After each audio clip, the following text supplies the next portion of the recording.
Hello friends, आप सभी का Siyag education system for success में हार्दिक स्वागत है। आज हम कक्षा 10 के गणित विषय के अध्याय संख्या 3 दो चर वाले रैखिक समीकरण युग्म के बारे में चर्चा करेंगे। इसकी प्रश्नावली 3.2 को आज हम हल करेंगे। इसका प्रश्न संख्या 3 हमारे सामने आता है। निम्न समस्याओं में रैखिक समीकरण युग्म बनाइए। तो समस्या दे रखी है नीचे, उसके अंदर हमको रैखिक समीकरण बनानी है और उनके हल प्रतिस्थापन विधि द्वारा हल कीजिए और उसका जो हल करना है वो हमें प्रतिस्थापन विधि से हल करना है। चलिए इसके चलते हैं भाग संख्या 1 की ओर।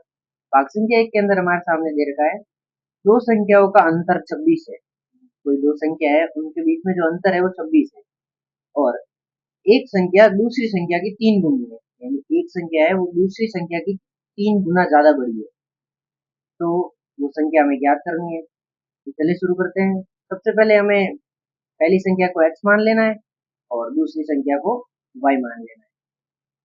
फिर हमें पहली स्थिति में देखेंगे, इसके अंदर दे रखा है दो संख्याओं का अंतर जो है 26 है।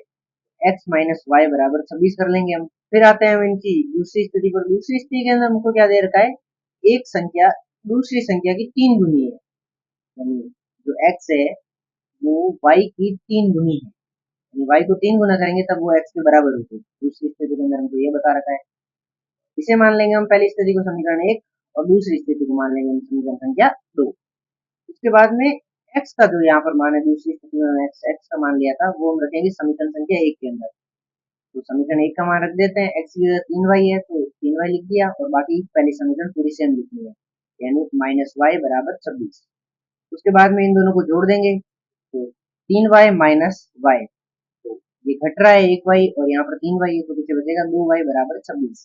उसके बाद में हमें इस 2 को बराबर के उस तरफ भेजना है और यहाँ पर 2 है जो y के गुणा में है और इधर आके 26 के भाग में आ जाएगा। तो हमारे सामने बनेगा y बराबर 26/2। तो हम 2 का भाग देंगे 26 के अंदर तो हमारे 2 एकम 2 और 2 दिया 6 हो जाएगा, यानी 13 आंसर आएगा। तो y बराबर 13 हो जाएगा। उसके बाद में इस y का मान हम रखेंगे समीकरण संख्या 2 के अंदर।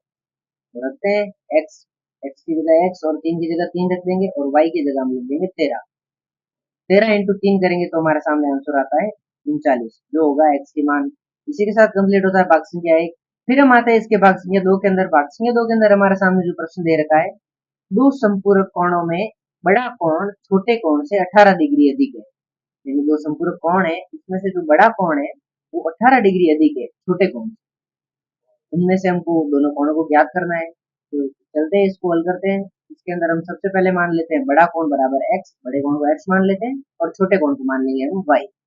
फिर हम आएंगे पहली स्थिति। पहली स्थिति के अंदर हमको क्या देता है, दो संपूरक कोण। संपूरक कोण का मतलब ये होता है दो कोणों का योग जो है 180 डिग्री होना चाहिए। तो यहाँ पर दो कोणों का योग कर लेंगे हम, x प्लस वाई कर लेंगे दोनों कोणों का, वो बराबर हो जाएगा 180 के। उसके बाद में आते हैं हम इसको ले लेंगे समीकरण 1। फिर दूसरी स्थिति के अंदर पहला जो बड़ा कोण है वो छोटे कोण से 18 डिग्री अधिक है, तो हम x को मान लेंगे बड़ा कोण और y को मान लेंगे छोटा कोण।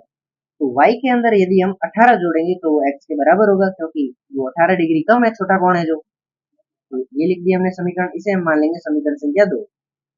उसके बाद में x का मान समीकरण 1 के अंदर रखेंगे। इस x का मान हम समीकरण 1 के अंदर रखेंगे, यानी समीकरण 2 का मान समीकरण 1 में रखने पर। तो समीकरण 1 के अंदर x की जगह हम y प्लस 18 लिख देंगे और बाकी पूरी सेम समीकरण लिखेंगे, यानी प्लस y बराबर 180।